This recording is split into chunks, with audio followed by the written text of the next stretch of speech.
अजय दीप जी, जिस तरह से ओंकार सिंह जी जिक्र कर रहे हैं कि इनेलो अपने फॉर्म में आ गई है, और जो जिक्र कर रहे हैं विजय जी कि बीजेपी का अच्छा परफॉर्मेंस रहा है और जो जीत का अंतर है ये बताता है कि बीजेपी को वोट किया है लोगों ने, आप किस तरीके से देख रहे हैं सर? आपका आकलन क्या कुछ कह रहा है इस पर? देखिए, मैं दो चीजें दुरुस्त कर दूं। एक तो ये कि जो एलनाबाद का उपचुनाव है वो कई मायने में हरियाणा की राजनीति में लंबे समय के लिए याद रखा जाएगा जी। इस उपचुनाव से कई रिकॉर्ड बने हैं। एक तो मैं ये दुरुस्त करूं कि अब सिंह चौटाला का ये लगातार चौथा चुनाव उन्होंने जीता है। इसे जैसे क्रिकेट में 4 विकेट एक लगातार लेने पर उसे डबल हैट्रिक बोलते हैं, तो इसको डबल हैट्रिक हम कह सकते हैं कि 4 चुनाव इकट्ठे जीतना। दूसरा, यह अब सिंह चौटाला ने हरियाणा में लगातार तीसरा उपचुनाव जीता है जी। तो और इसके अलावा जो दोनों उम्मीदवार हारे हैं, पवन बेनीवाल और गोविंद कांडा, उन दोनों की भी हार की हैट्रिक बनी है जी। तो अब हम जो आपने पूछा मैं उस पे आता हूं। देखिए, ये जीत इनेलो की हुई है, अब सिंह की हुई है। मेरे नजरिए में किसान की जीत तब होती जब पिछली बार के लगभग 12,000 के मार्जिन के बजाय अब सिंह चौटाला का मार्जिन 18,000, 20,000, 25,000, 30,000 या 40,000 होता। इस उपचुनाव में पिछले 2019 के विधानसभा चुनाव के मुकाबले मार्जिन घटा है।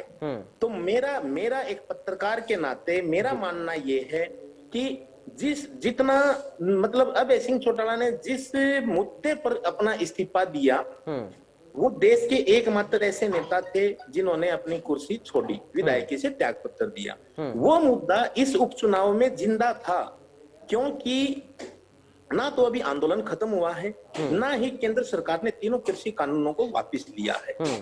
तो इसके बावजूद अगर उस आंदोलन के चलते रहते के बावजूद उपचुनाव हुआ है और वहां चौधरी अब सिंह चौटाला का अगर जीत का अंतर कम हुआ है, तो मैं इसमें कहीं ना कहीं ये जरूर मानूंगा कि वहां के लोगों में, हालांकि मैं वहां कई दिन रुका भी, तो वहां के लोगों में इस आंदोलन का असर नहीं था। दूसरा, जो भाजपा के उम्मीदवार को जो रिकॉर्ड, मैं इसका भी रिकॉर्ड तोड़ बोलूंगा कि भाजपा के उम्मीदवार को जितने वोट मिले हैं वहां इतने पहले कभी नहीं मिले थे।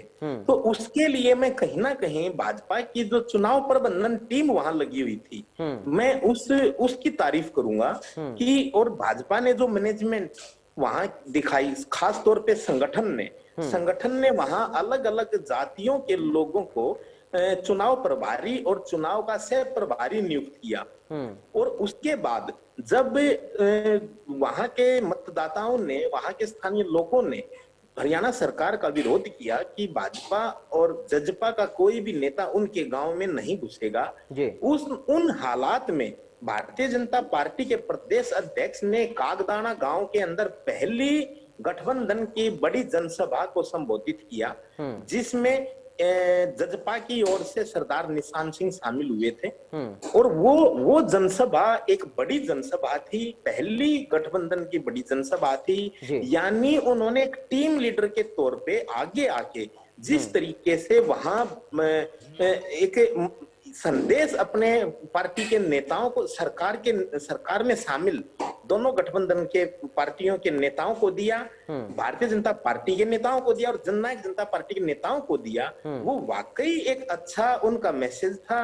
और उसकी बदौलत उनमें एक नया जोश आया और वो बाकायदा उन गांवों में लोगों को बीच जाकर गोविंद कांडा के लिए वोट मांगने के लिए आगे आए। रही बात तीनों कृषि कानूनों की, जहां में राकेश टिकैत ने जाकर अब सिंह चौटाला जी के लिए प्रचार किया, वहां पर बाकायदा कहा कि गठड़ी को आप सवाई कर देना। अब इन शब्दों के बावजूद कहीं ना कहीं एलनाबाद का मतदाता का जमीर, एलनाबाद के किसान का, कामगार का और व्यापारी का जमीर वहां नहीं जागा। ये मेरा मानना है कि अगर उनका जमीर जागता तो शायद वो अब सिंह चौटाला को 20,000, 30,000 या 40,000 की जीत अवश्य दिलाते।